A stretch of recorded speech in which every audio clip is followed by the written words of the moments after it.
이렇게 만나게 돼서 또 너무 반갑고 감사드립니다. 또 오늘 이 밤에는 특별한 찬양을 또 우리 하나님께 영광 돌리는 그 귀한 찬양을 해주셔서 또 감사드립니다. 여러분, 제가 어제 침묵도 응답이다 라고 얘기하면서 침묵 속에 계시는 그 하나님을 힘을 빼고 의지하라는 말씀을 드렸습니다. 그런데 제가 오늘 일이 너무 바빠가지고 우리 말씀 준비하고 마무리하고 이제 여기 오려고 하고 있는데 저희 아내가 저한테 전화를 잘 안 하는데 갑자기 전화를 했더라고요. 그래서 전화를 딱 받았는데 기분이 좀 이상해요. 아니나 다를까 걱정과 근심이 이렇게 딱 담긴 목소리가 이렇게 전화기상으로 들려왔습니다. 무슨 일 있냐고 이렇게 했더니 저희 둘째 아이가 그 학교에서 사고를 쳐가지고 담임 선생님이 아주 크게 노하시고 또 그 일로 인해서 지금 굉장히 복잡한 심경을 갖게 된 이야기를 했습니다. 여러분, 제가 지금 웃고 있지만 웃고 있는 게 아닙니다. 그래서 제가 여기 교회 오면서 차 타고 운전하면서 계속 기도했어요. 하나님, 제가 어제 침묵도 하나님의 응답이라고 말씀드렸고, 그리고 이런 광풍이 일어났을 때 하나님이 안 계시는 것 같지만 하나님께 의지하고 저의 힘을 빼게 해달라고 어제 그렇게 말씀을 드렸는데 오늘 저한테 그 시험을 주셨습니다. 라고 하면서 기도하는 마음으로 이 자리에 왔습니다. 다시 한번 저의 마음을 또 제 힘을 다 빼고 하나님께 맡기는 그런 심경으로 지금 이 자리에 섰는데요. 혹시라도 이 자리에 앉아 계시는 분들이 하나님께서 허락하신 어떤 광풍을 이 자리에 맡고 계시다면 다시 한번 하나님께 모든 힘을 다 빼고 그분께 맡기는 우리 모두가 되면 좋겠습니다. 여러분, 오늘은 거라사의 광인이라고 하는 제목으로 말씀을 드리려고 합니다. 마가복음 5장 1절에서 7절에 있는 말씀을 읽도록 하겠습니다. 제가 홀수절을 읽고요, 여러분들이 짝수절을 읽어주시면 좋겠습니다. 마가복음 5장 1절에서 7절에 있는 말씀입니다. 저부터 읽겠습니다. 예수께서 바다 건너편 거라사인의 지방에 이르러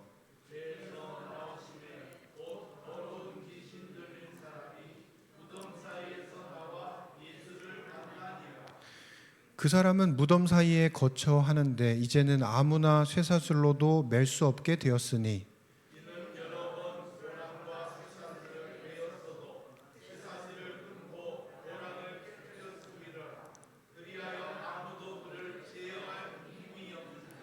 밤낮 무덤 사이에서나 산에서나 늘 소리 지르며 돌로 제 몸을 상하고 있었더라.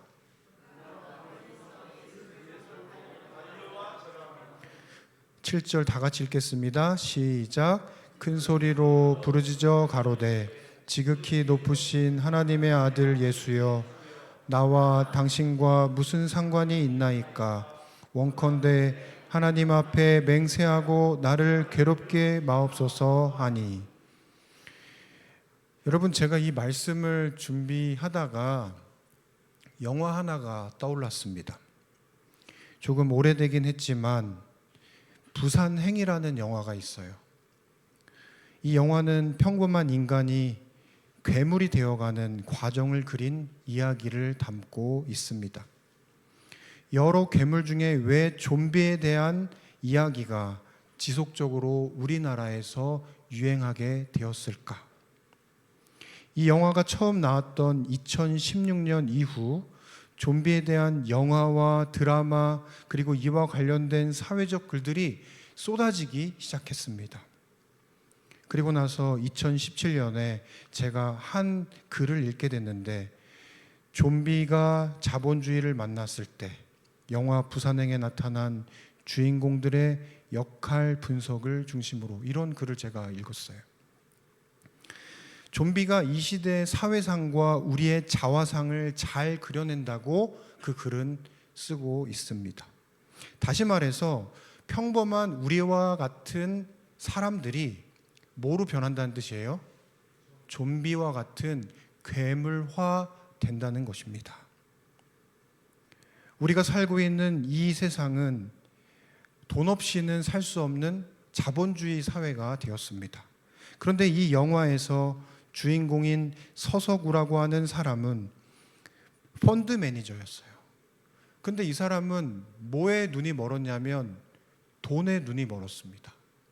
그래서 돈이 되기만 하면은 투자를 하고 그 사람들을 모아서 투자하게 하는데, 좋은 기업이 아니라 악덕 기업인지도 알면서도 이익에 눈이 멀어서 사람들의 돈을 끌어모아서 그곳에 투자를 시킨 겁니다. 그리고 나서는 그 악덕 기업이 만들어낸 잘못된 생산물로 인해서 사람들이 좀비가 된 이야기가 바로 이 영화의 이야기예요. 그런데 아이러니하게도 이 글을 쓴 사람은 그 서석우라고 하는 주인공이 펀드 매니저로서 돈에 눈이 멀어서 살았던 그 시간을 이미 좀비화된 인간으로 보고 있었어요. 그런데 실제로 영화 속에서 이 사람이 사람들과 함께 섞여서 부산행으로 가는 기차 안에서 좀비에게 물리고 좀비가 되었지만 그제서야 자신의 인간성을 회복하는 온전한 인간의 모습으로 돌아가는 그런 영화의 이야기가 바로 이 스토리입니다.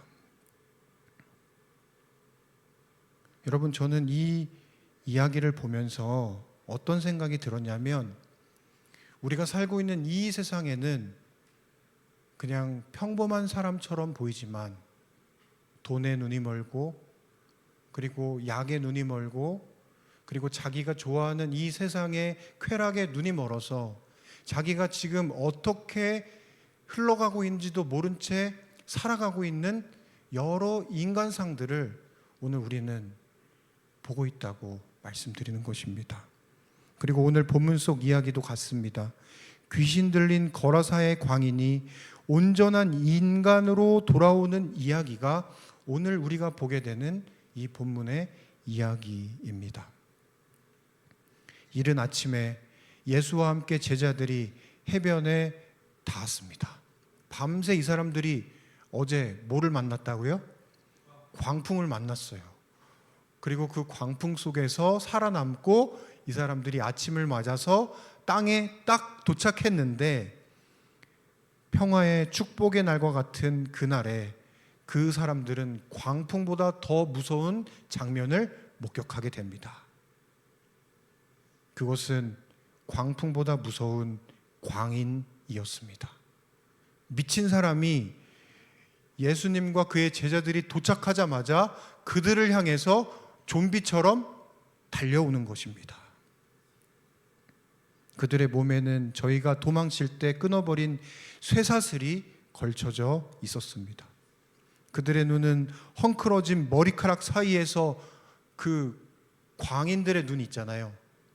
평범한 사람들이 아니라 미친 사람의 눈, 그 헝클어진 머리 사이에서 그 광인의 눈이 이렇게 비춰오는 겁니다. 그리고 나서 그 이상한 눈을 가진 그 미친 사람을 본 제자들이 어떻게 했을까요? 도망갔어요. 깜짝 놀라서 도망치기 시작했습니다. 그리고 그 영화의 좀비처럼 사람들을 쫓아가는 이 광인의 모습을 여러분 한번 상상해 보시면 좋겠습니다. 그리고 나서는 그들은 곧 예수님을 찾기 시작했습니다. 예수께서는 저희가 도망간 그 자리에 서 계셨어요. 태풍을 잔잔하게 하시고 사단의 능력을 무력화시키셨던 예수님은 이 사귀 들린 사람 앞에서 도망가지 않으셨습니다.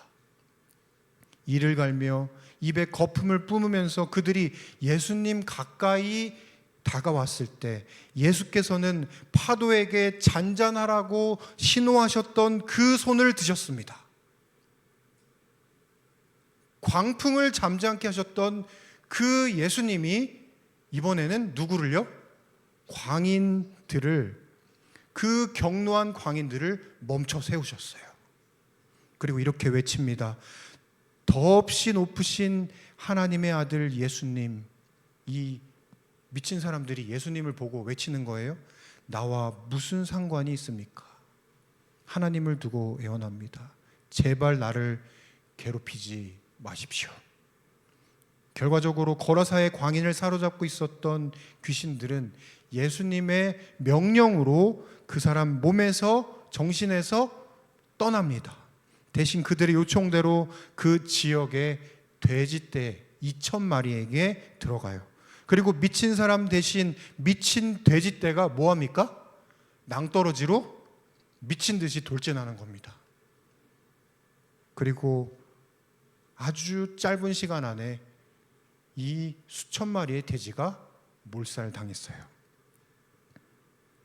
그런데 이 이야기 속에는 또 다른 광인들이 등장해요.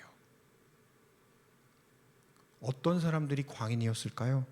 바로 거라사 사람들이 또 다른 광인들입니다.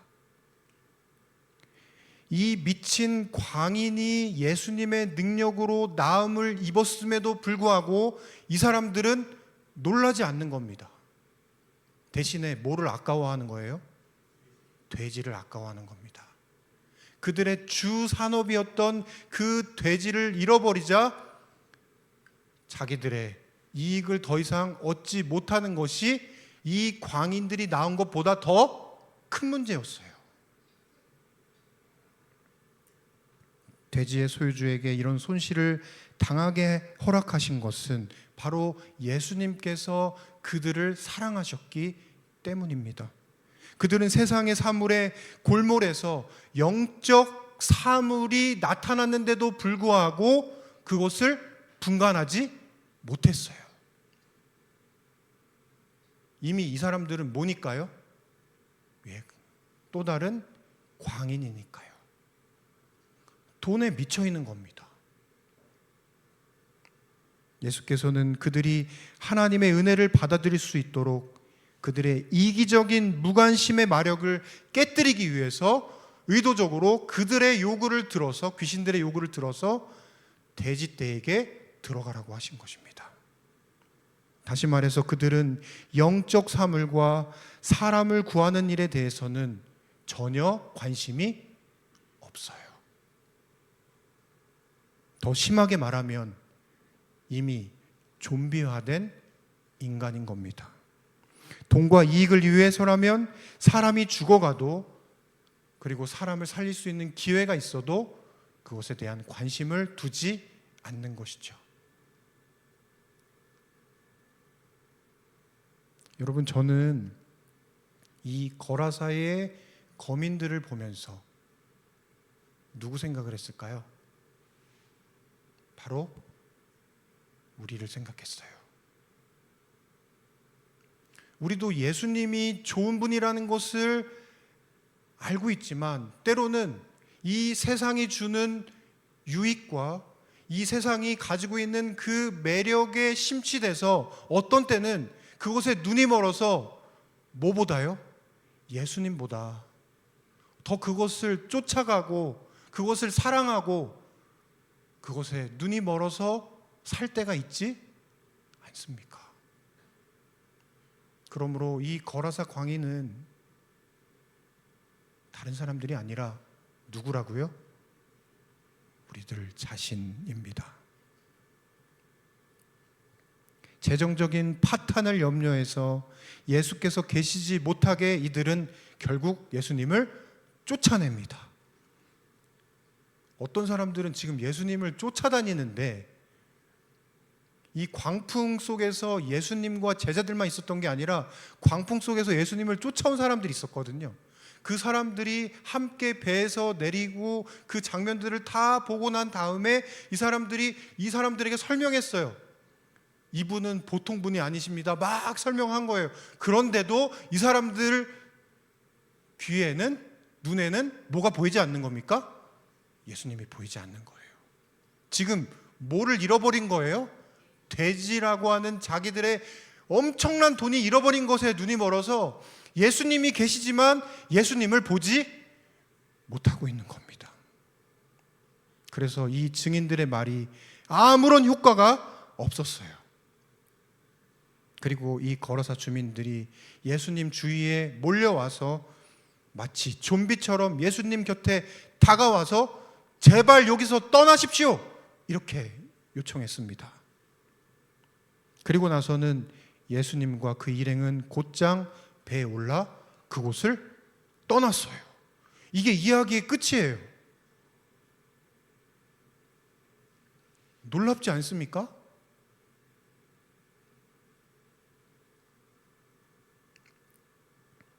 여러분, 다시 말하지만 우리는 이들 거라사의 괴물들과 다르지 않은 사람이라고 이 시간에, 이 연말 기도주일에 우리의 마음을 다시 하나님 앞에 드리고 회개하게 되기를 간절히 바랍니다. 하루는요, 대천에서 일하는 제 친구가 제게 전화를 했어요. 근데 그날이 안식일 아침이었습니다.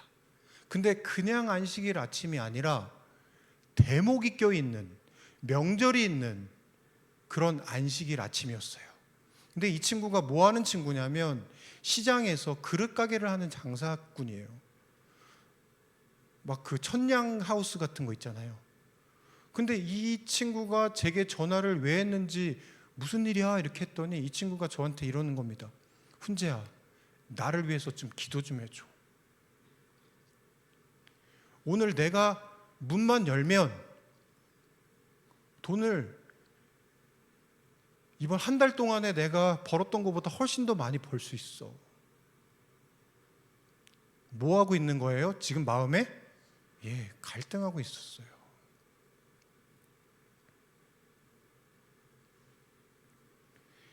눈앞에 있는 이익 앞에서 우리는 예수님을 버리고 그 이익을 쫓아갈 때가 얼마나 많은지요.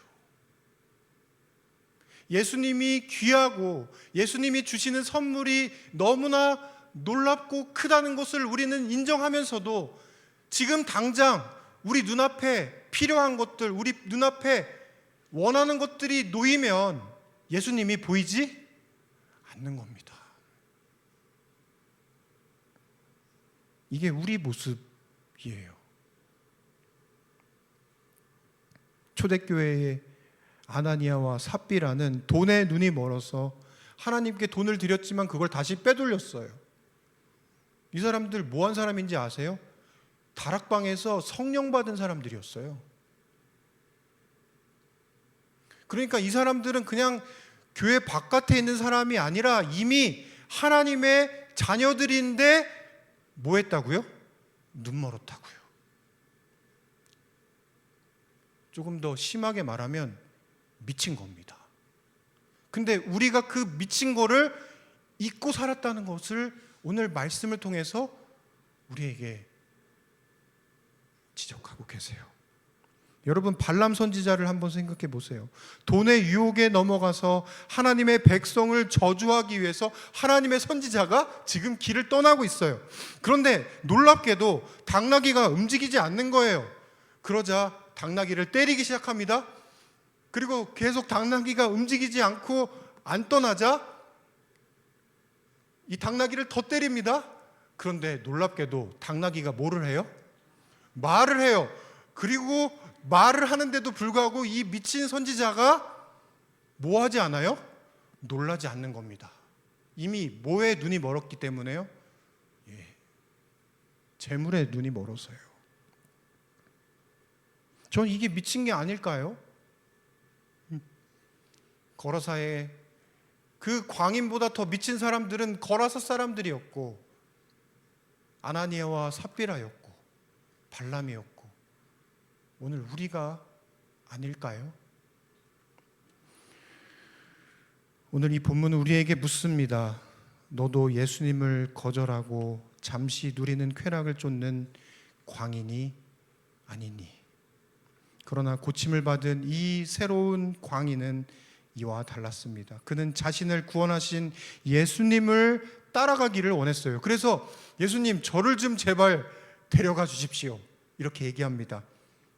그러나 예수님은 거절하세요. 너는 여기 있어라.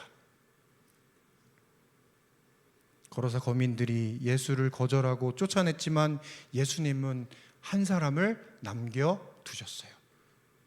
다른 성경에 보면 사실은 한 사람이 아니에요. 거라사 광인이 두 사람이었어요. 좀비화된 거라사 거민과 달리 세 사람이 된 이 광인은 이제 예수님의 증인으로서 이 거라사 지방에 살게 되는 것이 예수님이 계획하신 바였습니다. 그래서 이곳을 위해서 광풍을 뚫고 뭐 하신 거예요? 오신 거예요. 이 사람들을 거라사에 두시기 위해서. 그리고 예수께서는 이 사람이 동네방네 구원의 좋은 소식을 전하도록 사명을 주셨습니다. 예수님도 거절한 이 이방 사람들, 이제 괴물이 되어서 예수님을 쫓아낸 사람들에게 복음을 전할 사명을 누구한테 주신 거예요? 이 미친 사람한테 주신 겁니다. 근데 생각해 보세요. 이 사람 제자훈련 받았나요? 교회 다닌 적 있나요? 그런 경험 하나도 없어요. 그냥 예수님으로부터 치유함을 받고 변화된 사람이 되었을 뿐입니다. 그런데 그 사람에게 뭐를 맡기셨다고요? 전도의 사명을 맡기셨대요. 그렇다면 이렇게 오랫동안 신앙했고, 오랫동안 하나님의 말씀을 들었고, 오랫동안 하나님을 예배하는 삶을 살았던 우리에게 오늘 예수님이 거라사의 광인처럼 이 오남 지역에 증인으로서 살라고 하신다면 우리는 할 수 있어요, 없어요? 있어요.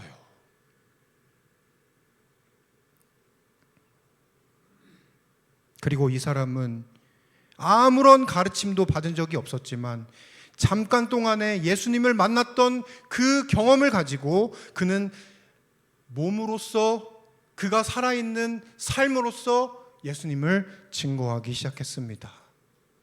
그리고 이 영감의 글을 통해서 알게 된 것은 그 거라사 지방에 수많은 사람들이 예수님을 믿게 됐는데 그 이유가 누구 때문이라는 거예요? 이 거라사의 광인 때문이라고 말합니다.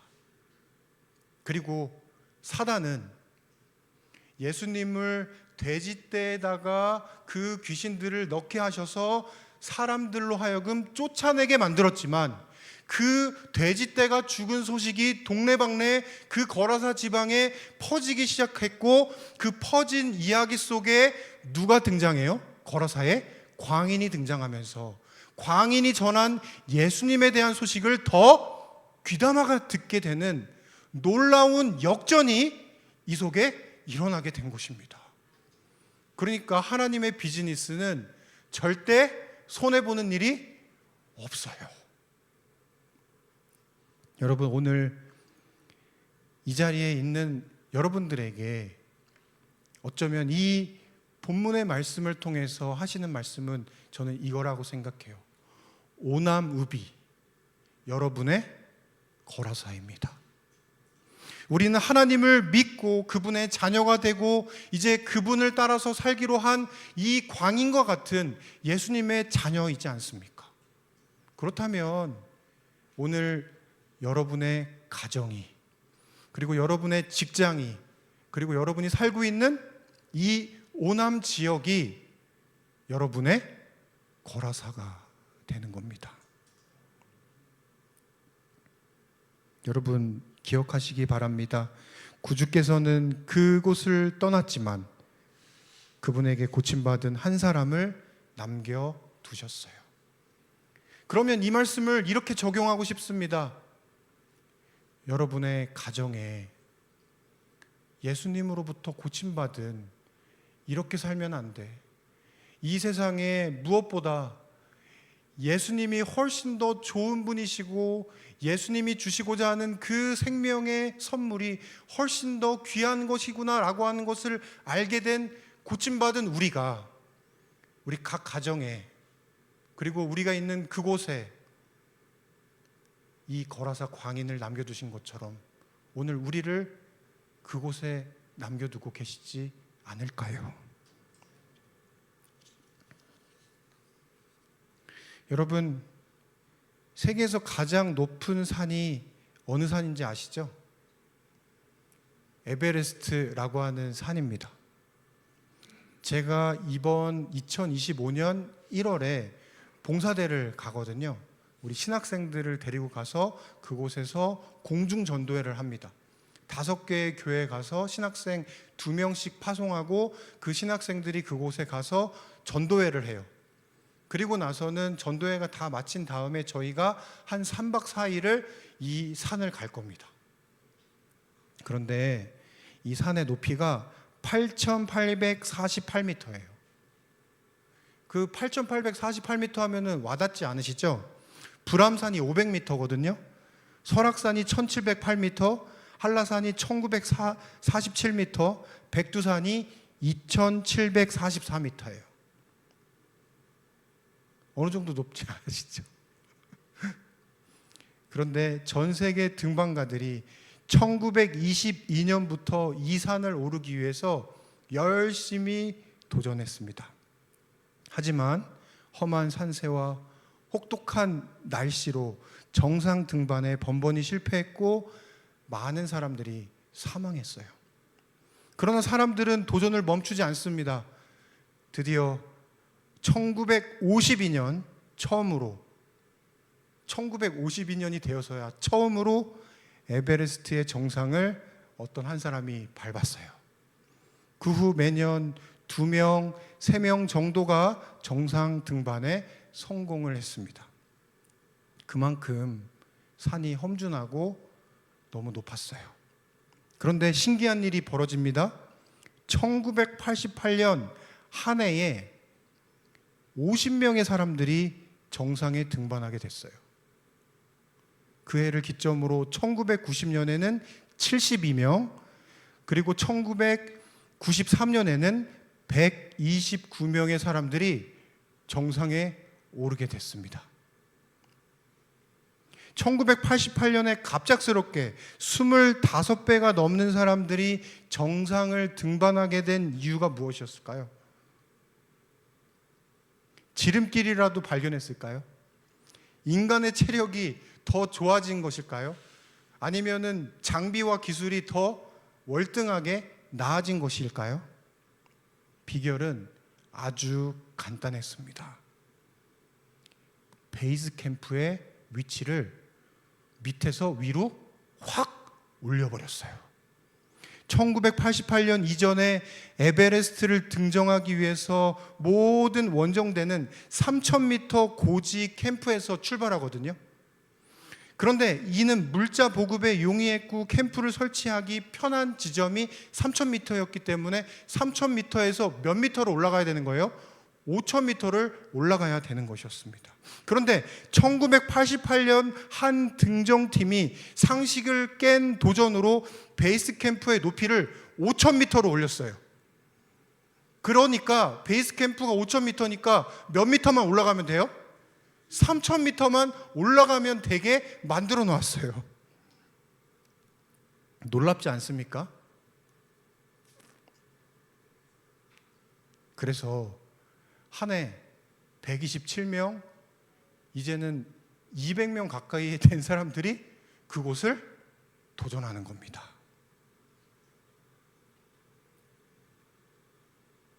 전자는 베이스 캠프에서 5,000m를 올라야 했지만 후자는 3,000m만 더 오르면 정상에 다다를 수 있었어요. 여러분, 이 베이스 캠프가 위로 올라간 다음부터는 사람들이 도전했다가 실패해도 베이스 캠프가 5,000m에 있기 때문에 마음속에 뭐가 있는 거예요? 예, 안정감이 있는 겁니다. 실패했는데 다시 뭐 할 수 있어요? 도전할 수 있어요.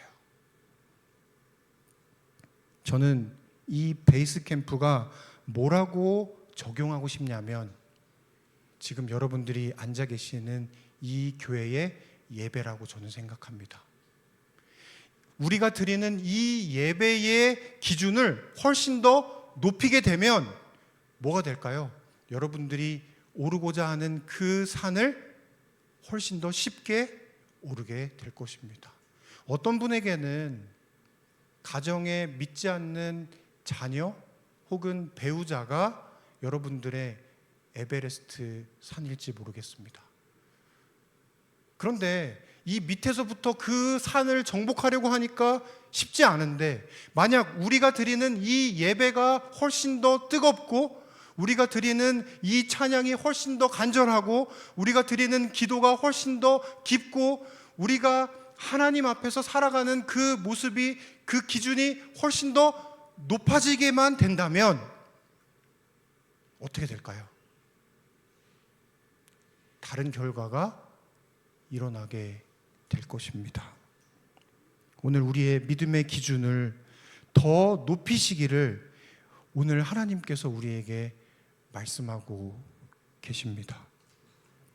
연말 기도주일 이 집회를 통해서 오늘 우리의 기준을, 우리의 믿음의 기준을, 우리 교회의 예배의 기준을 더 높이기만 한다면 우리가 목표하는 우리 가족의 전도, 우리가 목표하는 우리 동료의 전도, 우리가 목표로 하는 우리 지역 선교를 우리가 더 편안한 마음으로 그리고 더 단단한 마음으로 도전할 수 있지 않을까.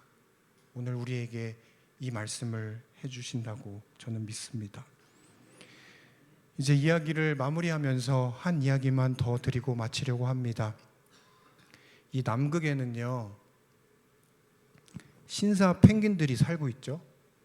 근데 이 펭귄들은 떼를 지어서 살고 있지만 정작 이 펭귄들이 바다에서 수영하는 것도 너무 좋아하고 잘하지만 이 떼로 살고 있는 이 펭귄들이 저렇게 함께 모여서 서 있는 그곳에서 어느 누구도 쉽게 먼저 다이빙을 하지 않아요.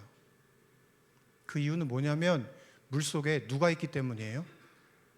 천적들이 기다리고 있기 때문에 그렇습니다. 그래서 불확실한 바다를 향해서 맨 먼저 뛰어드는 용감한 펭귄이 있지 않는 이상 이 친구들은 뛰어내리지 않습니다. 그런데 놀랍게도 용감한 펭귄들이 있어요. 다시 말해서 뭔가 미친 펭귄들이 있는 겁니다. 저는 이 미친 단어를 예수 그리스도께 미친 그리스도인이라고 말하고 싶습니다. 이 미친 펭귄이 뛰어내리잖아요. 그러면 그 다음부터 2마리, 3마리 그때로 그 바다로 뛰어듭니다. 오늘 이 오남교회에 이 거라사의 광인처럼 다른 모든 사람들은 가만히 있지만 내가 먼저 하나님 앞에 나의 삶을 드리고 뛰어내리는 그런 한 분만 있다면 어떻게 될까요? 우리도 그 한 분 때문에 또 다른 분들이 따라가고 또 다른 분들이 따라가면서 우리 교회가 하나님 안에서 더 풍성한 은혜의 열매를 이 2024년이 마무리되고 새해를 맞이할 때 저는 얻게 되리라고 믿습니다. 다시 한번 기억합시다. 우리는 사단에 매였던 거라사의 또 다른 광인들이었습니다. 그러나 하나님께서 우리를 고쳐주셨고 이제 고쳐주신 이상 세상에 눈먼 사람들이 아니라 하나님께서 우리를 얼마든지 사용하실 수 있는 하나님께 미친 또 다른 광인이 되기를 간절히 바라면서 말씀 마치겠습니다.